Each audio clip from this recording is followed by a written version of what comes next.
তাকে সহায় ভয় নাই রে কোনো ভয় নাই।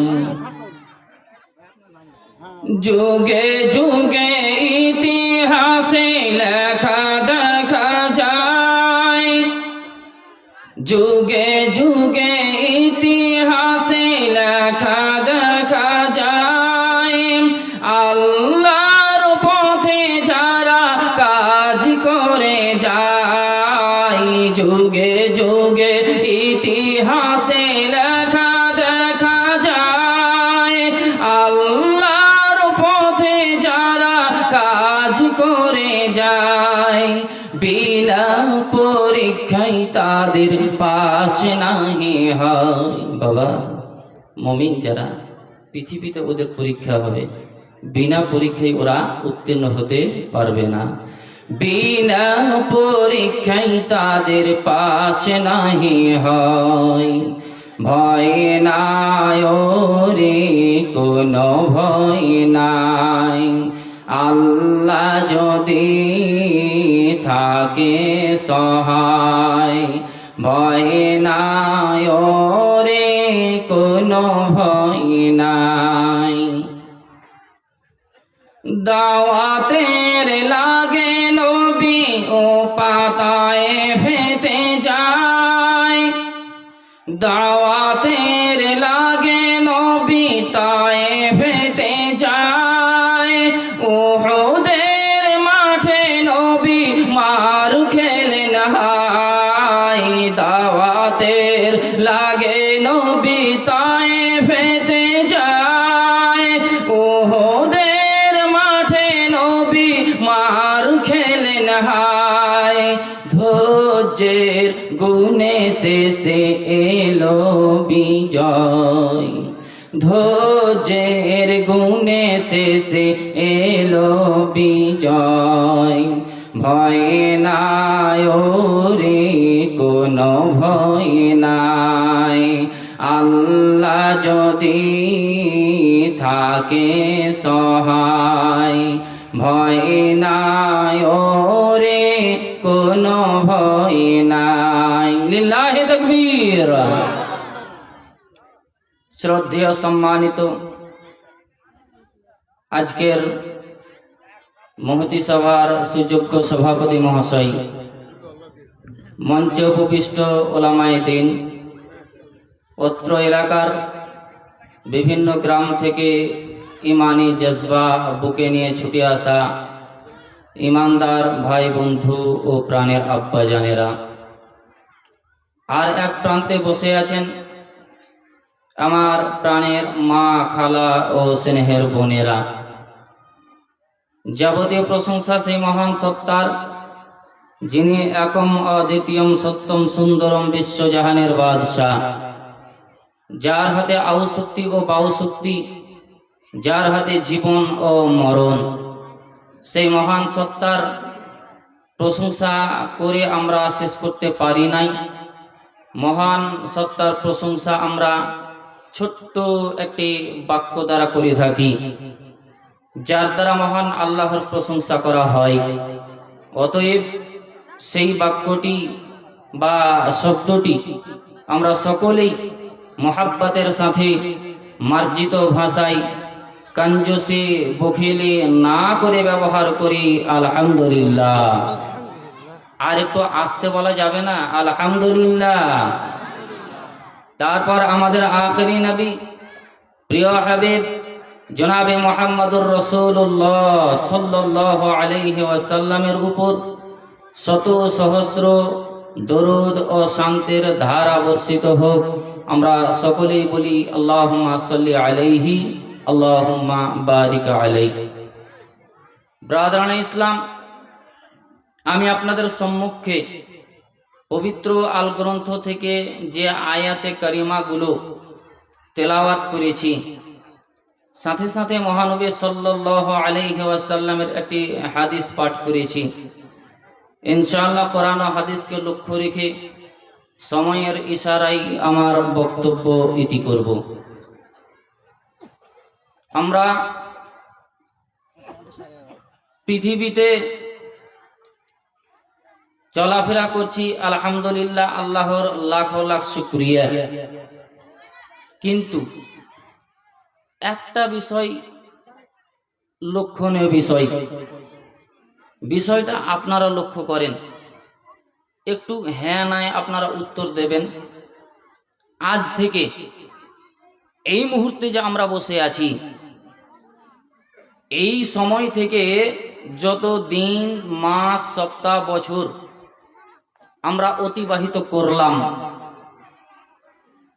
গুজরা হওয়া জামানা, সময় আমাদের চলে গেছে। এখানে যতজন আমরা বসে আছি, বেশ কিছু মানুষ যারা আমার পিতৃতুল্য মানুষ বসে আছেন, শ্রদ্ধার পাত্রে। আমার থেকে বেশি বয়সের যুবক ভাইয়েরাও বসে আছেন, ছোট ছোট কচি কচি সন্তানেরাও বসে আছে। বিশেষ করে পিতৃতুল্য মানুষ যারা আজকের মাহফিলে জলসায় বসে আছেন, আপনাদের জিজ্ঞাসা করি, বলেন আজ থেকে নিয়ে অতীতে আমার যে দিন কাটলো, সপ্তাহ কাটলো, মাস কাটলো, বছরকে বছর আমি কাটিয়ে দিলাম।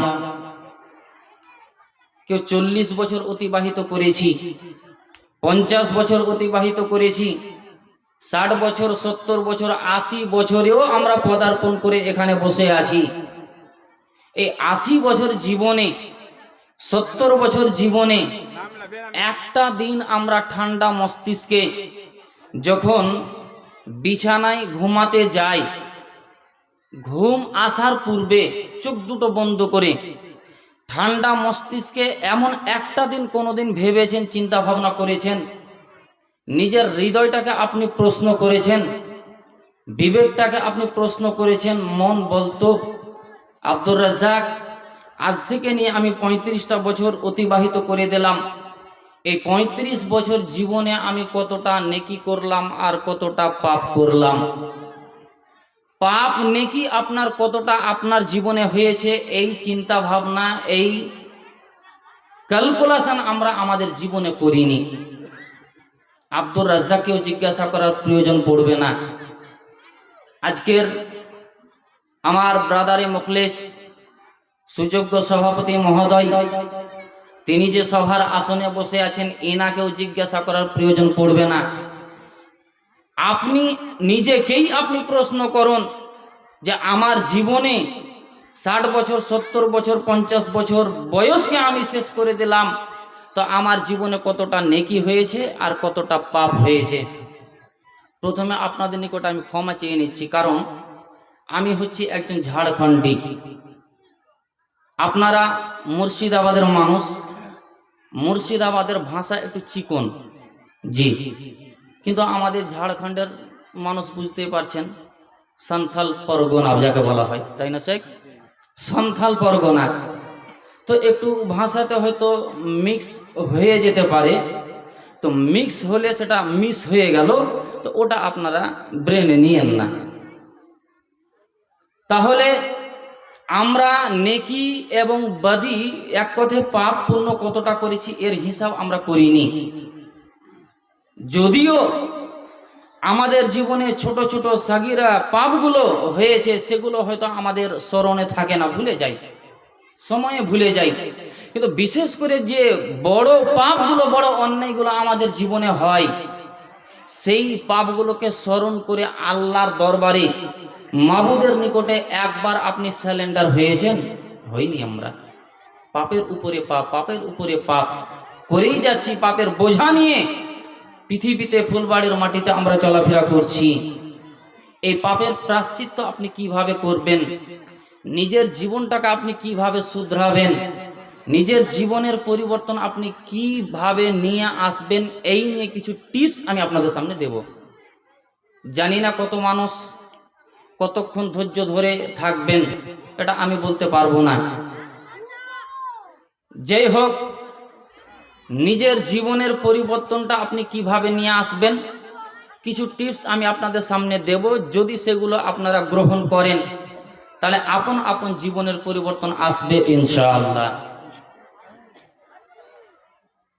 আল্লাহ পাক রব্বুল আলামিন পবিত্র কোরআন মাজিদে পৃথিবীর মানুষদেরকে সচেতন বা সজাগ করে দেওয়ার জন্য এখানে মহান আল্লাহ পাক রব্বুল আলামিন পরিবর্তনের কথাটা তুলে দিয়েছেন প্রকাশ্যভাবে।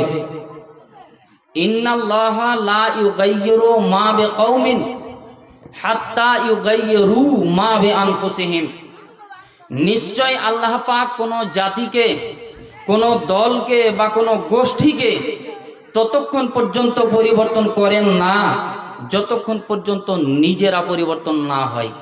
প্রশ্ন রাখবেন, মৌলভী সাহেব, আল্লাহ পাক রব্বুল আলামিনের ক্ষমতাই তো আছে এটা করার, আল্লাহ কেন করবেন না? জি, মহান আল্লাহ পাক রব্বুল আলামিন ক্ষমতাবান। ইন্নাল্লাহা আলা কুল্লি শাইইন কাদির। প্রত্যেকটা জিনিসের উপরে আল্লাহ পাক রব্বুল আলামিনের ক্ষমতা আছে, কিন্তু আল্লাহ পাক রব্বুল আলামিন বান্দাদের মাধ্যম দিয়েই আপন আপন জীবনের পরিবর্তনটা দেখতে চান। তাহলে নিজের জীবনটাকে আপনি কিভাবে পরিবর্তন করবেন? কোনো ভূমিকায় না গিয়ে সরাসরি কিছু কথা আমি আপনাদের সামনে উপস্থাপন করছি, একটু শুনেন। একজন পৃথিবীর মাটিতে মহানবী সাল্লাল্লাহু আলাইহি ওয়াসাল্লামের যুগে এমন একজন ব্যক্তি ছিলেন, আপনার মতো আমার মতো সাধারণ মানুষ ছিলেন না। তিনি ছিলেন একজন জেন্টালম্যান, সম্ভ্রান্ত ব্যক্তি, দামি ব্যক্তি, আপনার মতো এইরো গাইরো ব্যক্তি নয়।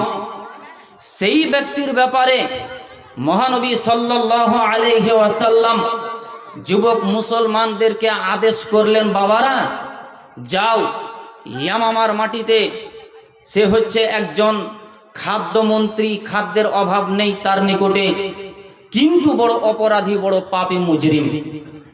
সেই মুজরিমকে, সে পাপীকে আমার নিকটে ধরে নিয়ে এসো। এটা আল্লাহর নবী আদেশ জারি করে দিলেন।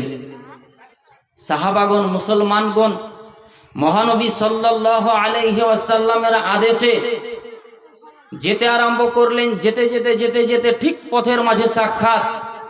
সেই সাক্ষাতে সেই ব্যক্তিকে গ্রেফতার করে মহানবী সাল্লাল্লাহু আলাইহি ওয়াসাল্লামের নিকটে উপস্থিত করলেন, আল্লাহর নবীর নিকটে হাজির করলেন।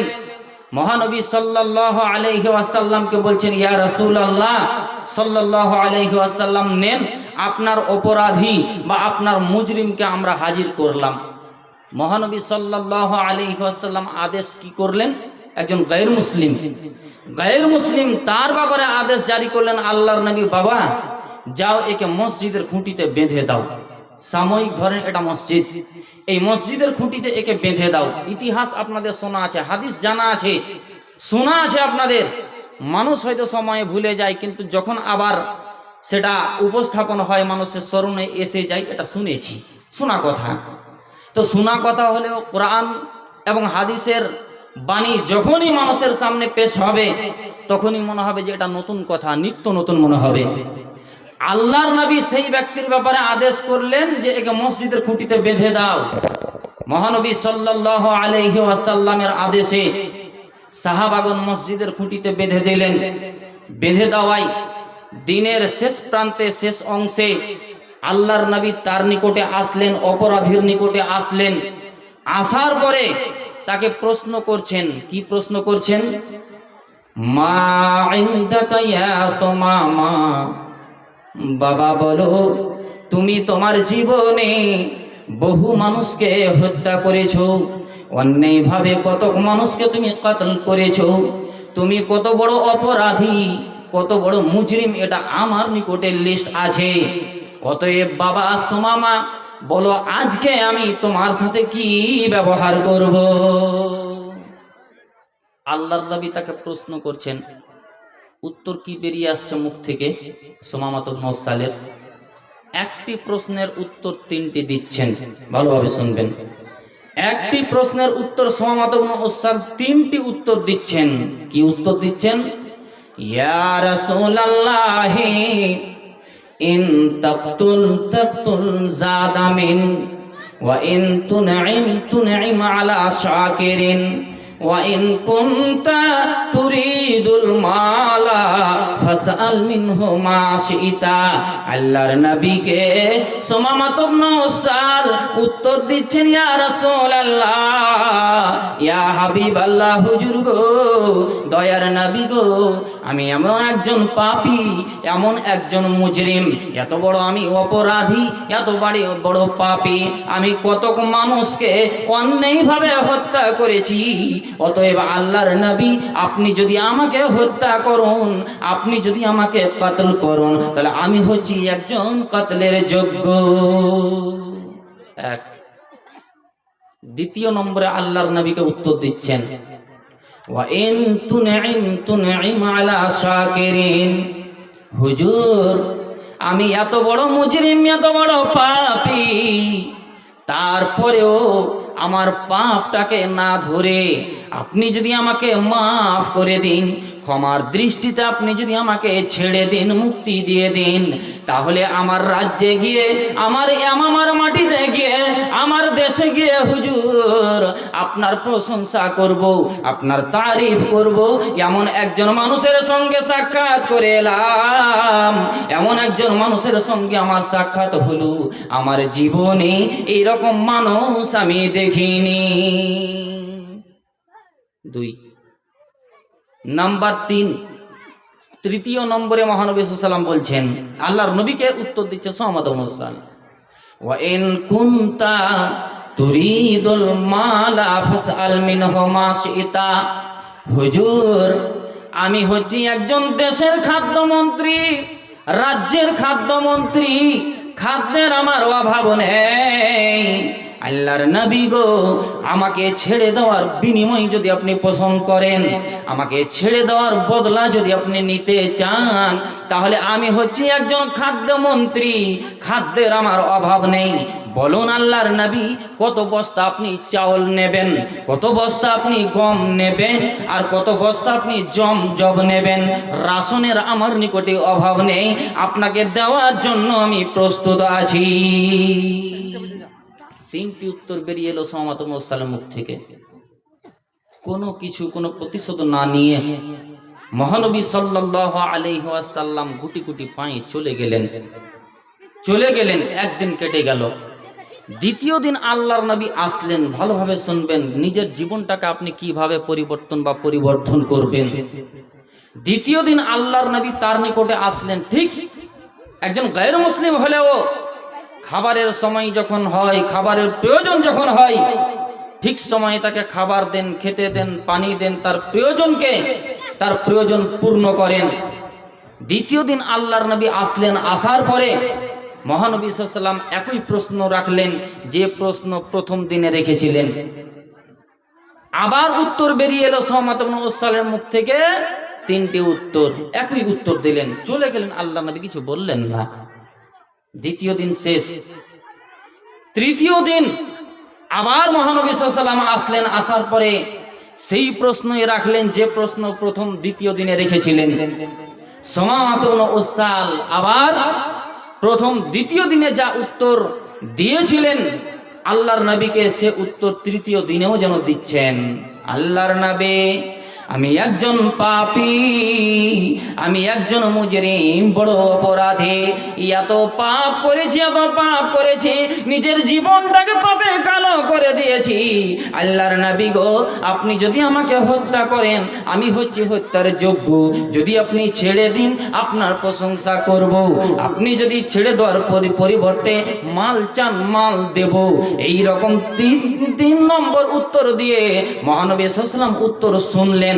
শোনার পরেও বিশ্ব নবী এত দয়াবান, এত আল্লাহর নবীর মায়া মহব্বত ও ভালোবাসা, একজন গায়র মুসলিমের প্রতিও ভালোবাসা, একজন মুসলমানদের প্রতিও ভালোবাসার আবেগে আল্লাহর নবী তার প্রতিশোধ না নিয়ে, প্রতিবদলা না নিয়ে এমনিতেই যেন ছেড়ে দিলেন। এত বড় পাপী, তারপরে আল্লাহর নবী কিছু বললেন না, ছেড়ে দিলেন। যেমনই ছাড় পেলেন কে? সুমামা ইবনে উসাল। তিনি ছাড় পেয়ে সেখান থেকে মসজিদ থেকে যাচ্ছেন, বাইরে যাচ্ছেন আর নিজেকে যেন লজ্জিত মনে করছেন, আল্লাহ আমি আমার জীবনটাকে নষ্ট করে দিয়েছি, নিজের জীবনটাকে আমি শেষ করে দিয়েছি, কালো করে দিয়েছি। বুঝতে পারিনি দিন ধর্ম এত সুন্দর। মসজিদের খুঁটিতে 3 দিন ধরে বাঁধা ছিলেন। 3 দিনের ব্যবধানে মুসলমানদের চরিত্র, মুসলমানদের আখলাক, মুসলমানদের ব্যবহার, মুসলমানদের ক্যারেক্টার সব কিছু 3 দিন ধরে মসজিদের খুঁটিতে বাঁধা আছেন। আর দেখছেন কি ব্যবহার দেখছেন, যখন মসজিদের মুয়াজ্জিন আজান দেয়, হাইয়া আলাস সালাহ হাইয়া আলাল ফালাহ, ওরে পৃথিবীর ইমানদারেরা, ওরে ফুলবাড়ির মুমিনেরা, ও মুসলমানেরা, এসো তোমরা নামাজের জন্য, এসো তোমরা পরিত্রাণের জন্য। নামাজের সময় হয়ে গেছে রে বান্দা, আর বাড়িতে ঘুমিয়ে থেকো না, আর দোকানপাটে বসে থেকো না, আর তুমি আড্ডাখানায় থেকো না। এসো তোমরা নামাজের জন্য, এসো তোমরা পরিত্রাণের জন্য। এমনি ভাবে মসজিদে যখন মুয়াজ্জিন আযান দেয়, মুসলমানদের কি সুন্দর ব্যবহার, মুসলমানদের কি সুন্দর চরিত্র, কি সুন্দর ক্যারেক্টার, যে যখন সময় হয় ঠিক সময় মসজিদে এসে তারা নামাজ পড়ে। নামাজের মাঝে এমনটা পার্থক্য দেখলাম না, এমনটা ভেদাভেদ দেখলাম না যে ওরে ধনী, ওরে ও ফুলবাড়ির সম্ভ্রান্ত ব্যক্তি, তুমি হচ্ছে একজন জেন্টালম্যান, তুমি হচ্ছে একজন দামি ব্যক্তি, তুমি হচ্ছে একজন সম্ভ্রান্ত ব্যক্তি, অতএব তোমার মূল্য দুনিয়াতে আলাদা আছে।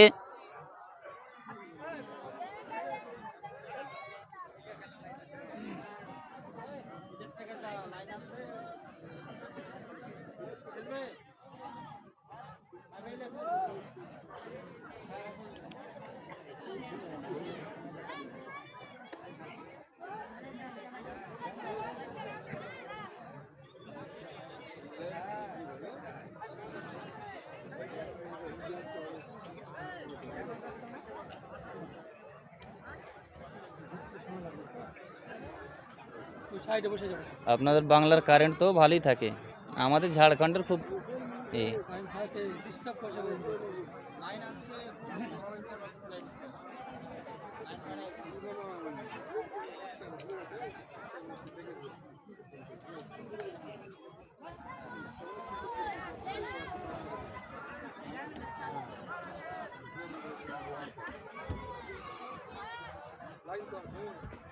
বিষয়টা আপনার অনেকটা জায়গা আছে আপনার, ফিটির সাথে সব মানে এদিকে ঘুরছে, হ্যাঁ, তো বসার কিছু নেই।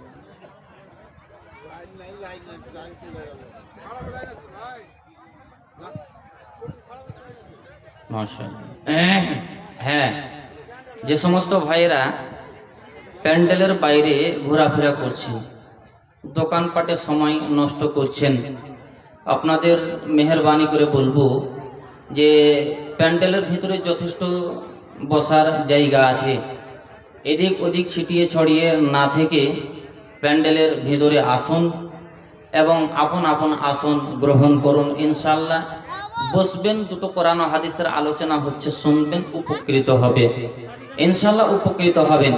তো বলছিলাম, কি বলছিলাম, যে আল্লাহর নবী মহানবী সাল্লাল্লাহু আলাইহি ওয়াসাল্লাম যখন ছেড়ে দিলেন সুমামাহ ইবনে উসালকে, ছেড়ে দেওয়ায় তিনি যাচ্ছেন আর কথাগুলো স্মরণ করছেন। কি সুন্দর মুসলমানদের ব্যবহার, যে মুসলমানদের মাঝে এই রকম পার্থক্য দেখলাম না। তুমি একজন সম্ভ্রান্ত ব্যক্তি, তুমি প্রথম কাতারবদ্ধ হয়ে তুমি লাইনে দাঁড়িয়ে সালাত আদায় করবে। তুমি একজন গরিব, তুমি দ্বিতীয় কাতারে লাইন লাগাবে। তুমি একজন পথের ভিখারি, তুমি তৃতীয় কাতারে লাইন লাগাবে। এমনটা পার্থক্য দেখলাম না। এত সুন্দর ব্যবহার, ধনী গরিব সম্ভ্রান্ত যারা সবাই যেন একই কাতারে কাতারে কাতার হয়ে লাইন সোজা করে তারা সালাত আদায় করছে। কি সুন্দর মুসলমানদের ব্যবহার, সমস্ত কিছুকে সোমামাত ইবনে উসাল চিন্তা করছেন, স্মরণ করছেন, আর যেন লজ্জিত মনে করছেন, আল্লাহ আমার জীবনটাকে শেষ করে দিয়েছি, জীবনটাকে আমি নষ্ট করে দিয়েছি, বরবাদ করে দিয়েছি। আল্লাহ আমি বুঝতে পারিনি আমার জীবনটাকে আমি কালো করে দিয়েছি। সেখান থেকে গোসল করে আবার গুটি গুটি পায়ে ফিরে এসে আল্লাহর নবীর হাতে হাত রেখে আল্লাহর নবীকে বলছেন, ইয়া রাসূলুল্লাহ, ইয়া হাবিবাল্লাহ, হুজুর গো, দয়ার নবী গো, আপনার হাতে হাত রেখে আমি ইসলাম গ্রহণ করতে চাই। নারে তাকবীর।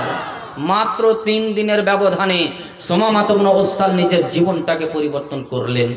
জি, একজন গায়ের মুসলিম মুসলমান হলেন। জি, দিন ইসলামে ফিরে এলেন। একজন গায়ের মুসলিম, আমরা মুসলমান সমাজ, যে মুসলিম সোসাইটিতে আমাদের কত রকমের অপকর্ম, অন্যায়, অত্যাচার, জুলম, বেঈমানি, রাহাজানি আর কত রকমের অন্যায় কাজ হচ্ছে, এটা আমরা স্বচক্ষে দেখছি, বুঝতে পারছি, অনুধাবন করতে পারছি। তারপরেও নিজের জীবনটাকে আমরা পরিবর্তন করতে পারলাম না। চলেন আর একটি হাদিস আপনাদের আমি দিই। হ্যাঁ যুবক ভাইয়েরা, বাইরে আপনারা ঘোরাফেরা করছেন, চলেন রাস্তায় যা আপনারা ঘোরাফেরা করছেন, তো রাস্তায় একটু মেয়েরাও যাতায়াত করছেন সম্ভবত, তো ওনাদেরও অসুবিধা ঘটবে। সেই জন্য যুবক ভাইদের বলবো যে আপনারা রাস্তায় ঘোরাফেরা করছেন, এটা বিশৃঙ্খলা হচ্ছে। সেই জন্য আপনারা যদি জালসা শোনার প্রয়োজন মনে না করেন তাহলে বাড়ি চলে যেতে পারেন। প্রয়োজন মনে করলে রাস্তায় ঘোরাফেরা করিয়েন না, সরাসরি স্টেজে আসুন, সরাসরি প্যান্ডেলের ভিতরে আসুন। আরে আপনাদের জন্য এত সুন্দর আয়োজন করে রেখেছেন, এত সুন্দর ব্যবস্থা করে রেখেছেন, আর আপনারা ঘোরাফেরা করবেন। আসেন যুবকেরা, আপনাদের সম্পর্কে এবার হাদিসটা আমি উপস্থাপন করছি, আপনাদের সম্পর্কেই আমি হাদিস পেশ করছি। চলেন, হ্যাঁ ইনশাল্লাহ কিছুক্ষণ পর আমি আসছি, হ্যাঁ আমার ইশারা আছে, ওটা বুঝতে পারছি। তো আপনাদের সম্পর্কে এবারে আলোচনা করছি। আলোচনা বলতে ওই বিষয়ের উপরেই, এমন যে আমি লাইনচ্যুত হয়ে গেছি তা নয়, লাইনচ্যুত হয়ে যায়নি। নিজের জীবনটাকে আপনি কিভাবে পরিবর্তন করবেন, চলেন একটা হাদিস নিয়ে নেন। হাদিসটা কি? আল্লাহর নবী বলেন 5টি জিনিস মহানবী সাল্লাল্লাহু আলাইহি ওয়াসাল্লাম বলেছেন। এই 5টি জিনিস এত দামি জিনিস, এত দামি জিনিস। একটা কথা জেনে রাখেন, আপনি যদি 70 বছর বয়স পান, 60 বছর বয়স যদি আপনি পান, তাহলে 60 বছর জীবনে এই 5টি জিনিস আপনার আসবেই আসবে, এতে কোনো সন্দেহের অবকাশ নেই। 5টি জিনিস আসবে যদি বেঁচে থাকেন আপনি। বাল্য অবস্থায় যারা মারা যায় তাদের ভিন্ন কথা, জি, যারা ছোট অবস্থায় মারা যায় তাদের কথাটা আলাদা। কিন্তু আপনি যদি বেঁচে থাকেন 60 বছর, 70 বছর, 80 বছর বয়স পান, তাহলে এই 80 বছর জীবনে বা 70 বছর জীবনে এই 5টি জিনিস আসবে। কি কি 5টি জিনিস? এক এক করে আমি গণনা করছি এবং আপনাদেরকে শোনাচ্ছি। আল্লাহর নবী বলেন, ইগতানিম খামসান ক্বাবলা খামসিন, ইগতানিম খামসান ক্বাবলা খামসিন, শাবাবাকা ক্বাবলা হারামিকা, ওয়া সিহহাতাকা ক্বাবলা সাকামিকা, ওয়া গিনাকা ক্বাবলা ফাকরিকা, ওয়া ফারাগাকা ক্বাবলা শুগলিকা, ওয়া হায়াতাকা ক্বাবলা মাউতিকা। বিশ্বমানবের নবী, নবী মুহাম্মদুর রাসূলুল্লাহ সাল্লাল্লাহু আলাইহি ওয়াসাল্লাম বলেন, রে পৃথিবীর উম্মতেরা, জেনে রাখো, শুনে নাও, 5টি জিনিস আসার পূর্বে 5টি জিনিসকে তোমরা মূল্যবান মনে করবে। নাম্বার 1 নম্বরে আল্লাহর নবী বলেন, শাবাবাকা ক্বাবলা হারামিকা। জেনে রাখেন, 70 বছর জীবনে মানুষের, 60 বছর জীবনে, এবারে হ্যাঁ না দিয়ে আপনারা কথা বলেন, 60 বছর জীবনে যৌবনকাল আসে না আসে না? জি, বুঝতে পারেননি মনে হয়, কথা বুঝাতে পারলাম না। মানুষ যদি 60 বছর বয়স পায় বা বেঁচে থাকে, এই 60 বছর জীবনে জওয়ানি আসে না আসে না? জি আসে। তা আল্লাহর নবী বলছেন কি, তোমার যৌবনকালকে তোমার জওয়ানি খানাকে মূল্যবান মনে করবে, গনিমত মনে করবে, দামি মনে করবে, কবলা হারামিক বার্ধক্য আসার পূর্বে। বুড়া বৃদ্ধ হয়ে গেলে, বুড়া হয়ে গেলে যুবকের দ্বারাই যে কাজ করা সম্ভব একজন বয়স্ক মানুষের দ্বারা সম্ভব হতে পারে? বাবা জি, বাপ কথা বলেন। বয়স্ক মানুষের দ্বারা যুবক মানুষের সমতুল্য কাজ হবে? হবে না। আল্লাহর নবী বলছেন, শাবাবাকা ক্বাবলা হারামিকা, পৃথিবীর উম্মতেরা তোমার যৌবন কালকে, তোমার জওয়ানি খানাকে তুমি মূল্যবান মনে করবে, গনিমত মনে করবে, ক্বাবলা হারামিকা বার্ধক্য আসার পূর্বে। প্র্যাকটিক্যালি আপনি দাঁড় করিয়ে দিন নামাজে। 33 বছরের যুবককে আপনি দাঁড় করান, আর একজন 80 বছরের বুড়ো মানুষকে দাঁড় করান। বাবা আপনি নামাজ পড়েন, এই ভাই নামাজ পড়ো, আল্লাহু আকবার তাকবীরে তাহরিমা পড়ে, আল্লাহুম্মা বা'id বাইনি ওয়া বাইনা খাতায়া কামা বা'adta বাইনাল মাশরিক ওয়াল মাগরিব পড়ে নিল, বিসমিল্লাহির রহমানির রহিম সূরা ফাতিহা পড়ে নিল, আর সূরা পড়ে নিল। সূরা পড়ে নেওয়ার পর যখন রুকুতে যাবে, একজন যুবক মানুষ আল্লাহু আকবার বলে যখন রুকুতে যাবে, সুন্দর হয়ে রুকুতে যেতে পারবে, মজবুত হয়ে রুকুতে যেতে পারবে, কোনো রকমের তার অসুবিধা হবে না। কিন্তু বাবা একজন বুড়া মানুষকে আপনি দাঁড় করিয়ে দিন, দাদু আপনি নামাজ পড়েন, আল্লাহু আকবার আল্লাহুম্মা বা'id বাইনি ওয়া বাইনা খাতায়া কামা বা'adta পড়ে নিল, সূরা ফাতিহা পড়লো, তারপরে সূরা পড়লো, তারপরে আল্লাহু আকবার বলে যখন রুকুতে যাবে, উফ কোমরে ব্যথা। জি, এটা বার্ধক্য মানুষের দ্বারা হয়। আল্লাহর নবী তাই বলেন, শাবাবাকা ক্বাবলা হারামিকা, পৃথিবীর উম্মতেরা তোমার যৌবন কালকে, তোমার জওয়ানিকে তুমি মূল্যবান মনে করবে, গনিমত মনে করবে, ক্বাবলা হারামিকা বার্ধক্য আসার পূর্বে। কিন্তু যৌবন কালকে আমরা ভাটিয়ে দিচ্ছি, শেষ করে দিচ্ছি। তারপরে যখন বুড়া হচ্ছি, বুড়া বয়সে তখন নিরুপায় হয়ে বেটা বউ আর বাড়িতে ভালোবাসে না, ই বুড়া মরবে কখন, এই চিন্তা ভাবনা যখন চলে আসে, তখন কি করে ও অবসর পায়, মানে বুড়া হলে অবসর পায়, জওয়ানি কালে আর অবসর হয় না, ফুরসত হয় না। অবসর যখন পায় তখন মসজিদে গিয়ে তখন কি করে ও নামাজ ধরে, নিরুপায় হয়ে নামাজ ধরে। জি, নিরুপায় হয়ে নামাজ ধরে।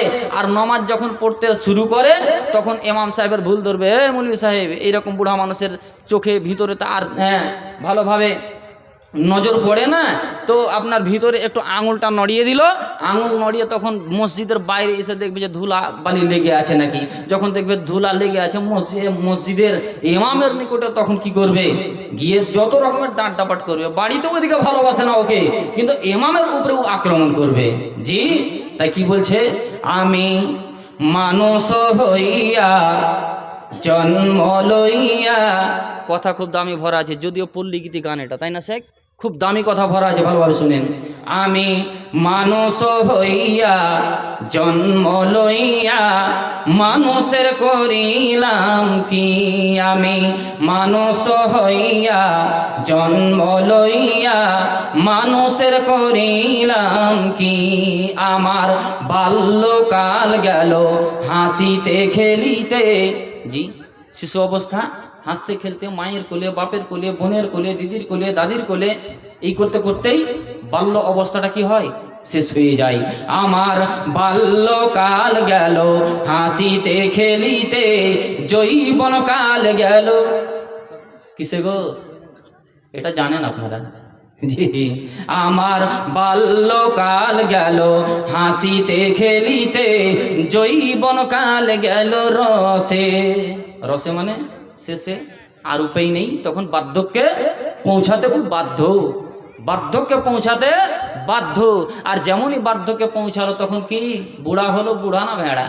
আমার কেশ পাকিবে, বুড়া হলে আর নিদর্শন কি গো, চুল পাকবে, দাড়ি পাকবে, দাঁত উঠবে, এটা হলো নিদর্শন বৃদ্ধ হওয়ার।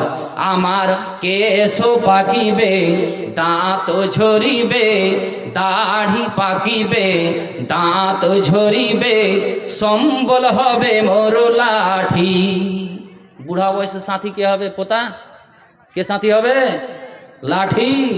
আমার কেশো পাকিবে, দাঁত ঝরিবে, সম্বল হবে মোর লাঠি।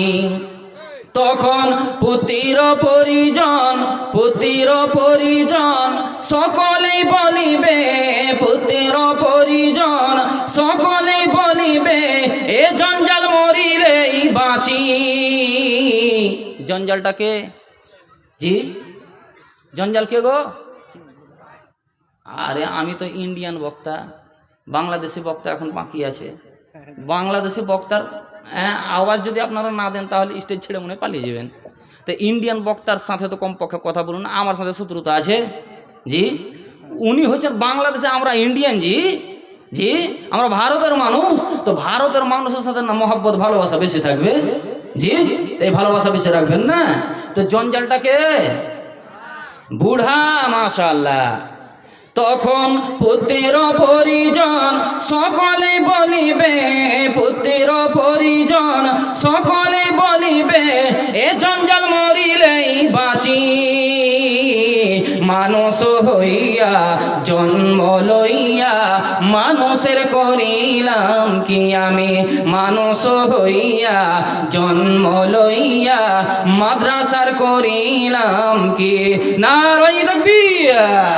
বিশ্বনবী বলেন শাবাবাকা ক্বাবলা হারামিকা, পৃথিবীর উম্মতেরা জেনে না তোমার যৌবন কালকে মূল্যবান মনে করবে ক্বাবলা হারামিকা, বার্ধক্য আসার পূর্বে। নাম্বার 2, দ্বিতীয় নম্বরে আল্লাহর নবী বলেন ওয়াসিহাতাকা ক্বাবলা সাকামিক, আজকে আপনি সুস্থ শরীরে আছেন, শরীরে আপনার ব্যাধি নেই, শরীরে আপনার অসুখ নেই, এই সুস্থ শরীরটাকে মূল্যবান মনে করবে, সুস্থ শরীরটাকে দামি মনে করবে, গনিমত মনে করবে ক্বাবলা সাকামিক, অসুস্থ আসার পূর্বে।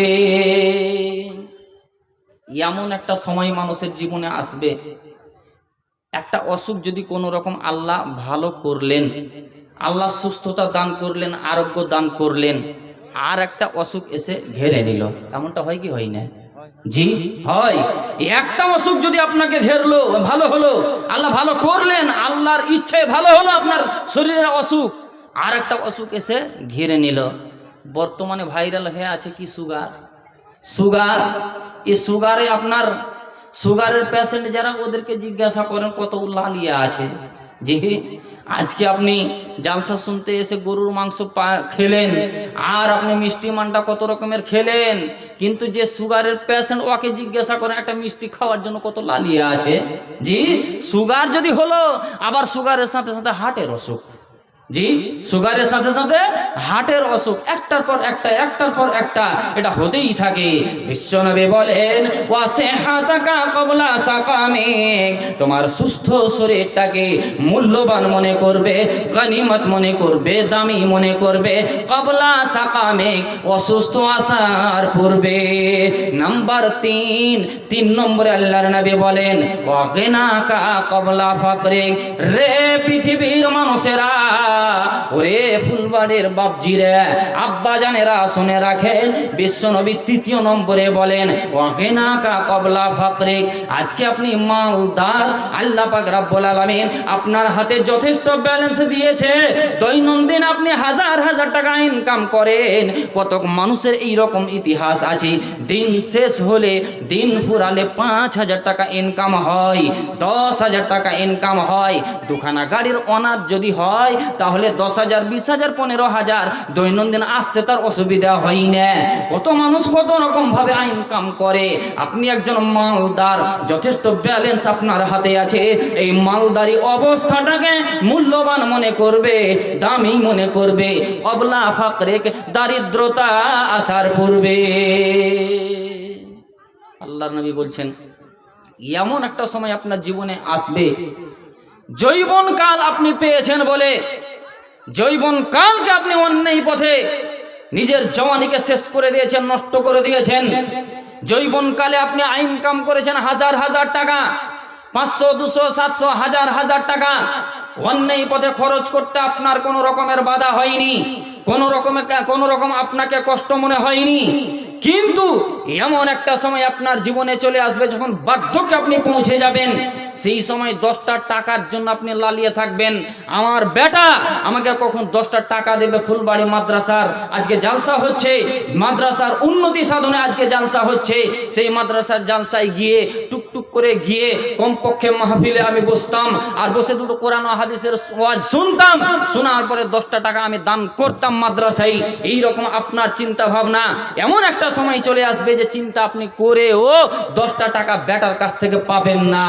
মহানবী সাল্লাল্লাহু আলাইহি ওয়াসাল্লাম বলেন, ওয়াকিনাকা ক্বাবলা ফাকরিক, ওরে পৃথিবীর বান্দারা, রে আল্লাহর নবীর উম্মতেরা, বাপজানেরা শুনে রাখেন, আল্লাহর নবী 3 নম্বরে বলছেন, তোমার মালদারি অবস্থাটাকে মূল্যবান মনে করবে, দামি মনে করবে, ক্বাবলা ফাকরিক, দারিদ্রতা আসার পূর্বে। নাম্বার 4 নম্বরে আল্লাহর নবী বলছেন কি, ওয়া ফারাগাকা ক্বাবলা শুগলিক, আজকে আপনার হাতে সময় আছে, ফুরসাত, আপনার ফুরসাত আছে, আপনি অবসর সময় পেয়েছেন, এই অবসর সময়টাকে মূল্যবান মনে করবে, অবসর সময়টাকে দামি মনে করবে, গনিমত মনে করবে, ক্বাবলা শুগলিক, ব্যস্ততা আসার পূর্বে। বন্ধু, এমন একটা সময় এসে যাবে রে, শুধু ব্যস্ত আর ব্যস্ত, ব্যস্ত আর ব্যস্ত। 40 বছর বয়স্ক, 40 বছরের ব্যক্তিকে আপনি জিজ্ঞাসা করেন, তাকে আপনি বলেন, দাওয়াত দেন, ভাই 40 বছর বয়স হয়ে গেছে, যথেষ্ট বয়স তোমার হয়েছে, মসজিদের আজান হয়, অতএব মসজিদে গিয়ে একবার তুমি হাজিরা দাও, আল্লাহর নিকটে তুমি সারেন্ডার হও, আল্লাহর নিকটে গিয়ে তুমি অ্যাপ্লিকেশন আল্লাহকে জানাও। এই রকম যখন তাকে বলা হয়, তখন ওই যুবকের মুখ থেকে বাংলা ভাষা আর বেরিয়ে আসে না, যুবক যেন আর বাংলা ব্যবহার করতে চাই না, তখন ওই যুবকের মুখ থেকে ইংরেজি ভাষা ব্যবহার হয়ে থাকে। মৌলভী সাহেব বললেন না, আমি এখন খুব বিজি। জি, বিজিটা কোন ভাষা? জি, কোন ভাষা? ইংলিশ।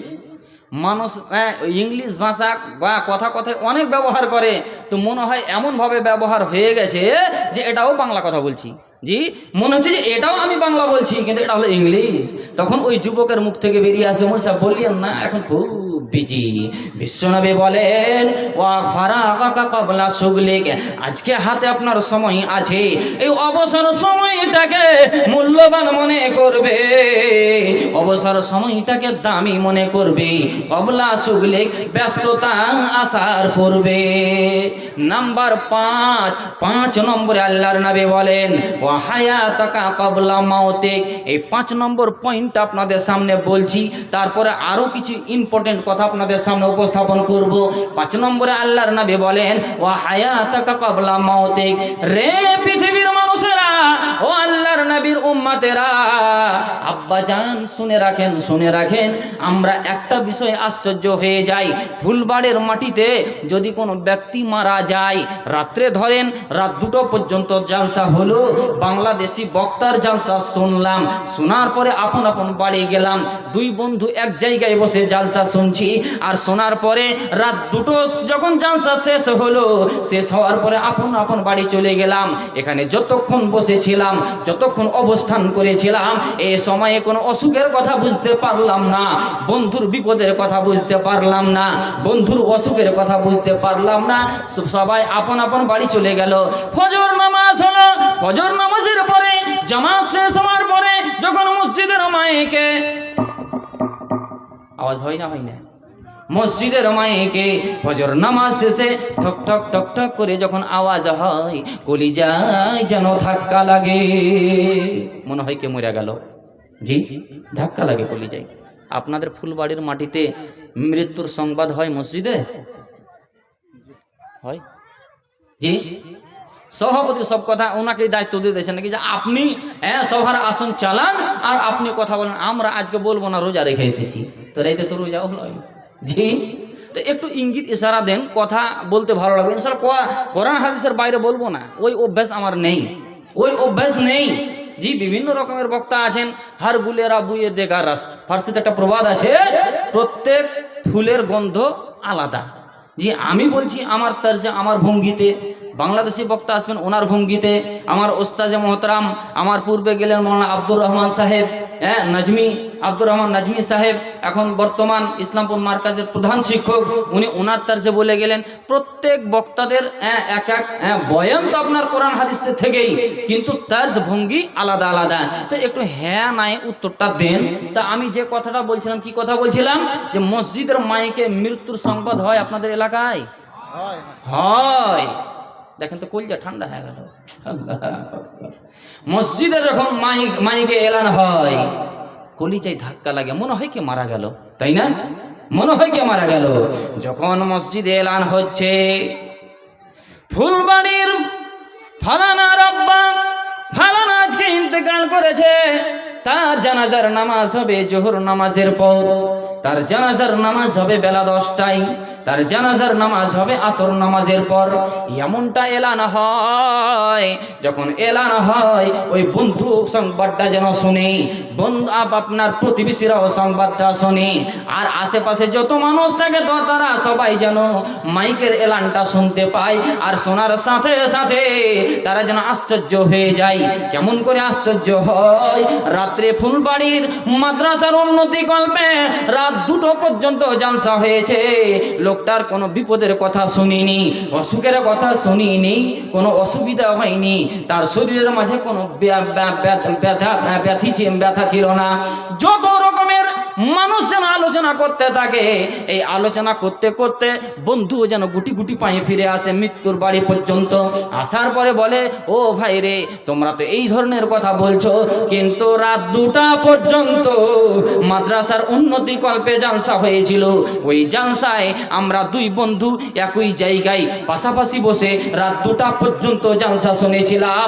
ওই 2টা পর্যন্ত আমরা যে জালসা মাহফিলে অবস্থান করেছিলাম, আমরা এক অপরের কোনো অসুবিধার কথা বুঝতে পারিনি, শুনতে পাইনি। লোকটার পেটে ব্যথা, লোকটার মাথায় ব্যথা, লোকটার বুকে ব্যথা, এমনটা খবর বুঝতে পারিনি। আজকে হঠাৎ করে লোকটার এলান হয়ে গেল, দুনিয়া থেকে বিদায় গ্রহণ করেছে। লোকটা ছিল নাস থেকে পরিবর্তন হয়ে গেল লাশ, লাশে পরিবর্তন হয়ে গেল। যখন লাশের সংবাদটা হয়ে যায়, তখন প্রতিবেশীরা, বন্ধু বান্ধবেরা সবাই যেন আশ্চর্য হয়ে যায়। মরার সংবাদ পেলে একটু আশ্চর্য হয় মানুষ, তাই না? জি, মরার সংবাদ পেলে একটু আশ্চর্য হয়। বন্ধু, এটা আশ্চর্যের খবর নয়, এটা আশ্চর্যের খবর নয়। আল্লাহ পাক রব্বুল আলামিন আপনাকে বাঁচিয়ে রেখেছেন, আপনি বেঁচে আছেন। এই বেঁচে থাকা জীবনটাই হলো আপনার আমার আশ্চর্য। আপনি বেঁচে আছেন, এই বেঁচে থাকা জীবনটা হলো আশ্চর্য।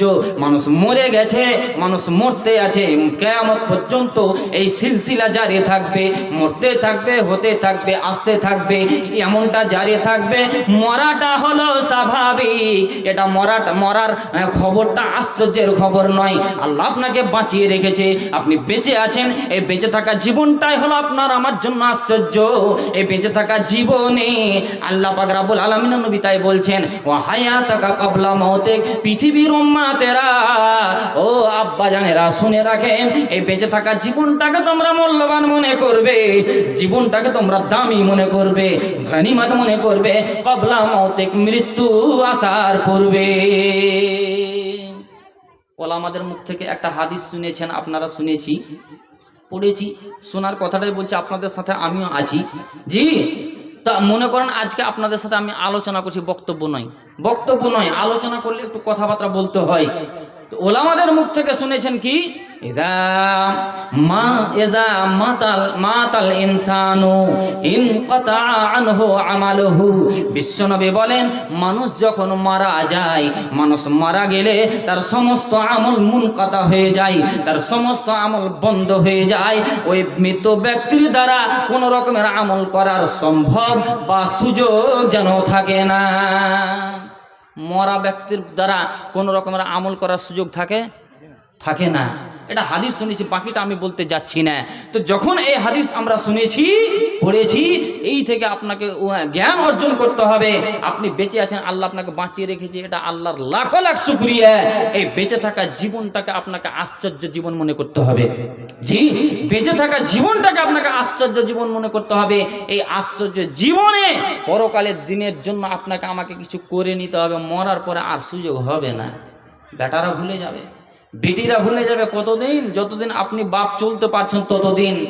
বেটার মুখে যতদিন খাবার দিতে পারছেন ততদিন, বেটাকে যতদিন আপনি মালধন দিয়ে আনন্দ দিতে পারছেন ততদিন আপনি আপনার বেটার কাছে বাপ। আপনি যখন অসুস্থ হয়ে যাবেন, বেটার কাছে আপনি ভারী হয়ে যাবেন। তা আল্লাহ পাক রব্বুল আলামিন আপনাকে বাঁচিয়ে রেখেছে। এই বেঁচে থাকা জীবনটাকে আপনাকে আশ্চর্য জীবন মনে করে দুনিয়ায় চলাফেরা করতে হবে। এই আশ্চর্য জীবনে আমি যতদিন বেঁচে আছি, পরকালের জীবনের জন্য আমি যেন কিছু করে নিতে পারি, এই রকম চিন্তা ভাবনা নিয়ে দুনিয়ায় আপনাকে চলতে হবে। এই 5টি কথা আপনাদের সামনে আমি বললাম। এই 5টি বিষয়কে যদি আমরা মূল্যায়ন করি, 5টি বিষয়ের উপরে যদি আমরা চলি, একটু যদি এই 5টি কথাকে আমরা ফলো করি, তাহলে আমাদের জীবনের পরিবর্তন আসবে, নচেত নয়। জি, কথা অনেক বলার আছে, ইনশাল্লাহ কথা আগে বাড়াবো, ইনশাল্লাহ কথা আগে বাড়াবো। আর একটি হাদিস